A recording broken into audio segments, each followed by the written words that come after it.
Pakistan finds itself at the crossroads of faith and foreign policy.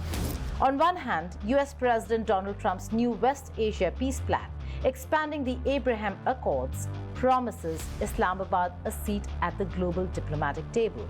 On the other, Pakistan's streets are once again flooded with protests over Gaza, led by the same hardline groups long accused of being tools of the deep state. As Washington pushes for peace and Pakistan's generals weigh recognition of Israel, the timing of these so-called Gaza protests seem more than coincidental. Are they a genuine outpouring of solidarity or a carefully orchestrated move to help Pakistan quietly back out of a deal with Trump? Hello and welcome. You're watching Statecraft with me, Geeta Mohan.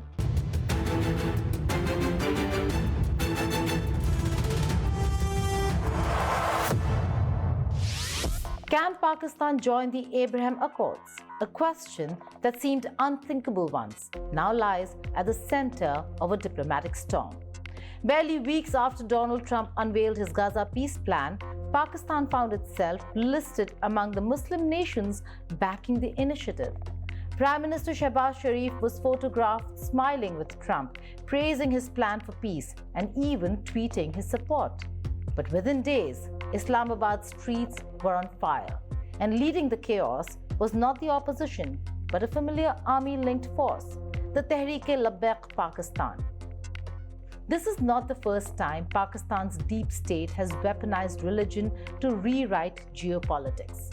But this time, the stakes are higher, because the prize is historic. The Abraham Accords, once seen as a US-Israel-Arab alignment, now holds a new goal: reshaping the Muslim world's relationship with Israel. For Trump, Pakistan's inclusion would have been a masterstroke. For Pakistan, it would have been a diplomatic earthquake. And yet, just as the world began imagining a new dawn in Pakistan-Israel ties, Gaza returned to Pakistani politics. The same slogans, the same outrage, the same street theater. Only this time, the timing was too perfect to ignore. Days after Trump's press conference with Netanyahu, Pakistan's streets erupted. Tens of thousands of Tehreek-e-Labbaik supporters marched toward the US embassy in Islamabad in protest of Israel's actions in Gaza. But Gaza was quiet. The ceasefire was holding. Hostages had been released. Palestinians themselves were celebrating peace. The protests were not about Gaza. They were about Rawalpindi. Because behind the chaos, there was strategy.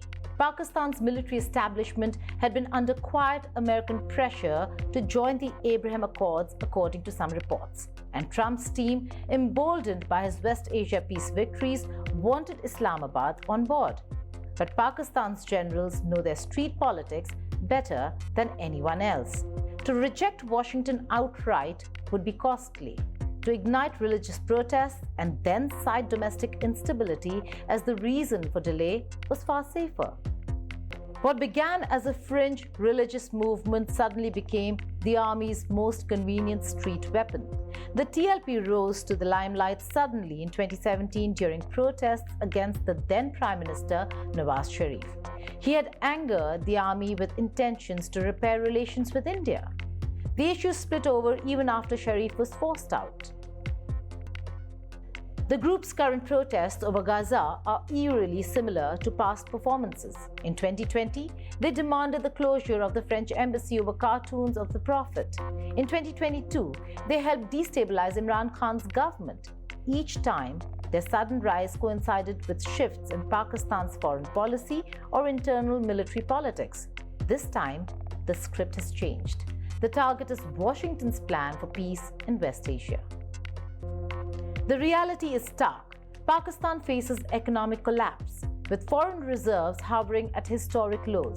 US aid and Saudi investment remain crucial lifelines.